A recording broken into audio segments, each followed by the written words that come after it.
you.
which Netflix, Amazon Prime Video, Disney Plus, trying to future-proof here, and all those other streaming services don't exist.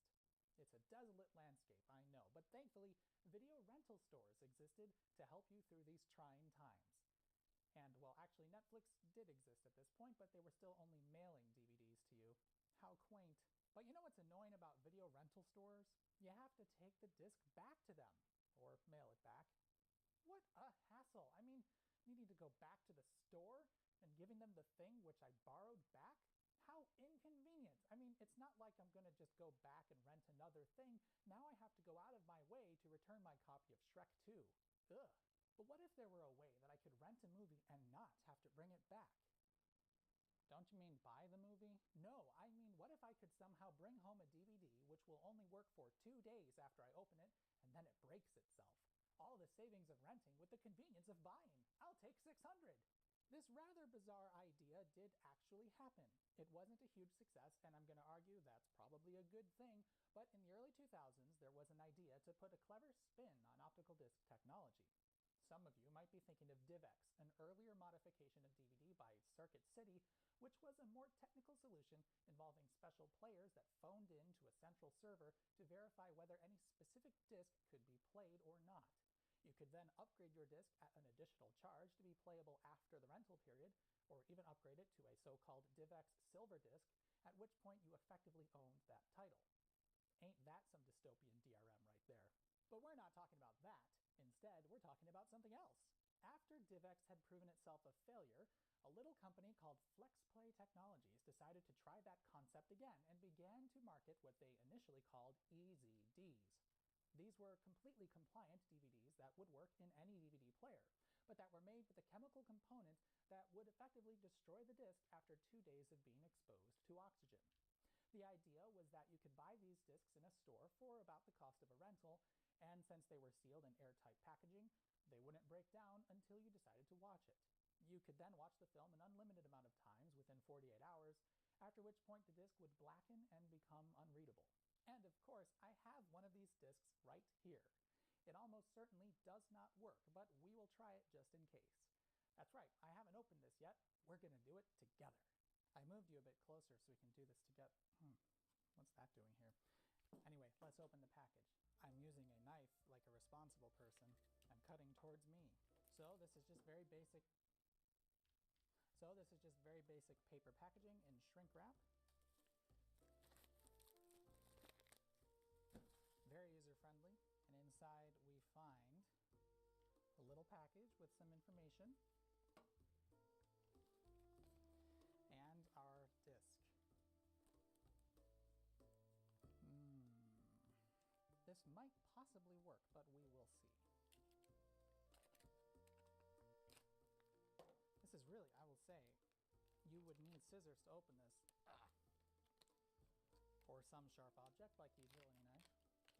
So it looks like a normal DVD, except the back of it is a very dark red color. This may work, which would be surprising, but we'll find out. I can't see the TV, so we're just gonna see what happens. It's making really weird noises. I'm gonna guess it's not working. Let's try it again. This is nerve-wracking. I don't think it's working. I just noticed this for best results opened by April 2009, which is great because that was inside the shrink wrap, so there's no way you could really, well, I suppose on the shelf it wouldn't matter, but if you took this home, you better open at least this far to get a sense of when you need to watch this. We appear to be getting nowhere fast. This is attempt 2. It really sounds like it's trying its best. Wait, did it get somewhere? I have to actually look at the screen. I can't stand this. What's very interesting to me is that the player hasn't given an error. It's just continuously trying to play it. So it's almost like it can see something, but not enough to matter. Well, that was an expected disappointment. Since the disc is so old, oxygen has seeped through its packaging and has already destroyed the disc. In fact, the discs only had a shelf life of about a year. If we were in 2008 or whenever this disc was made, we would have seen a bright red disc. And it would have, worked. Now you might think that the red coloring is the special compound which turns black, but it isn't. Instead, it's a weirdly forward-thinking countermeasure against them newfangled Blu-ray players they're talking about. See, the black color isn't actually black. Light of certain wavelengths could pass through it, much like how infrared light passes right through the black coloring of a PlayStation disc. And one of those wavelengths that could pass through this is the blue-violet found in the laser of a Blu-ray disc player. Coloring the disc itself red would block that blue light, so even if someone can manage to read DVD data using a blue laser, which, for the record, isn't very easy at all and is why Blu-ray players have a red laser diode too for reading DVDs, their attempt would be foiled. Are you wondering why I keep calling this black when it's clearly a cherry red? Well, to make filming easier, I filmed the written portion before I actually opened the disc. Yep, it was movie magic. Descriptions and images of these discs show that they literally turn black, like a PlayStation disc, but this disc clearly hasn't. This is why I thought there was a chance the disc may have worked when I first opened it. Either its packaging was somehow able to prevent the disc from turning completely black in the 11 years between its manufacture and today, or describing it as blackening was simply hyperbole, and in fact it just got darker. If the disc does turn completely black in the coming days, I'll let you know and provide some pictures in a pinned comment. Well, links to pictures, but you know what I mean. So let's talk about what this disc was actually trying to accomplish. When you or I go to a store and buy a DVD or Blu-ray disc, we're not really buying the movie. Instead, we're buying a specific license to watch that content in a private setting for the rest of time. Or at least, for the life of the disc, videotape, or whatever media contains it. That's what the FBI is always warning you about. You didn't buy a license to show this in theaters. You didn't buy a license to share this on YouTube. You bought one license to watch this one film in your home for your own enjoyment. But you can watch it over and over again, and once you buy it, you'll never have to buy it again. Unless, of course, you get tired of watching it on VHS and want to upgrade to some newer format or whatever. The cost of making the packaging and the disc itself is almost nothing. DVDs cost pennies to make, but the movie is expensive because of the terms of the license you're buying. If whoever the content owner is can only make money from you once and then possibly never again, they're going to charge a lot for the option to outright own the rights to private viewing indefinitely. But if there's a set time limit on your enjoyment of the film, then the movie studio doesn't have to charge nearly as much. If they have the opportunity to sell it to you again down the road, they won't mind if they only make a few bucks. So what FlexPlay and DivX before it attempted to do was to sell only temporary rights to a film, and thus movie studios would only charge FlexPlay a couple bucks per disc, rather than 10 or 20. And since DVDs are hilariously cheap to make, FlexPlay could simply sell you these discs for the cost of a rental, about $5, and all parties involved would make their buck. The advantage of FlexPlay, of course, was that you needn't bother returning to the place you bought it. The disc would simply become unusable, and you could toss it out. Now, while this may seem like a pretty stupid idea, after all, video rental stores already existed, so what's the real advantage aside from enabling even lazier habits? It could have been pretty revolutionary. FlexPlay wasn't just trying to make a consumer's life easier, they were trying to enable any business to easily get into the video rental market. Video stores like Blockbuster needed lots of square footage of retail space to maintain their inventories. They needed to track rentals and charge late fees, and in general, their business was rather unique.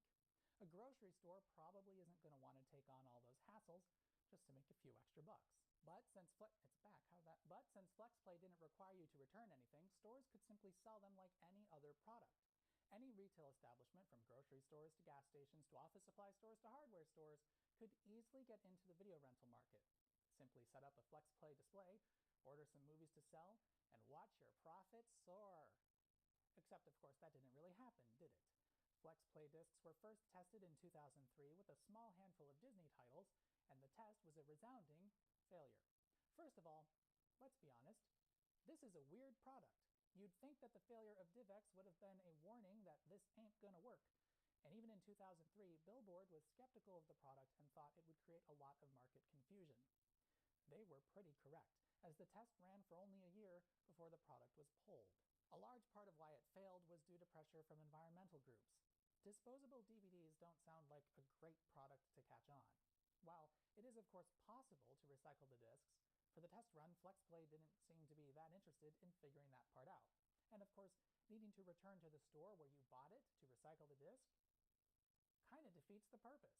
the convenience aspect sold both to the business that sells them and the consumer that buys them is pretty much lost if the consumer is expected to return and the business has to handle the recycling. So what's the point? Disney is likely who caused the end of the trial, as environmental groups were pressuring them to stop this FlexPlay nonsense. And they did, for rather obvious PR reasons. But FlexPlay would return with a vengeance in 2008. They had somehow managed to get Paramount, Warner Brothers, Starz, and New Line Cinema to agree to licensing deals, and they also convinced Love's Travel Centers, Hudson News, Travel Centers of America, and, notably, Staples to sell their discs. Apparently, they were trying to go after the business traveler who wanted to rent a movie, but was too busy to return it, or something like that.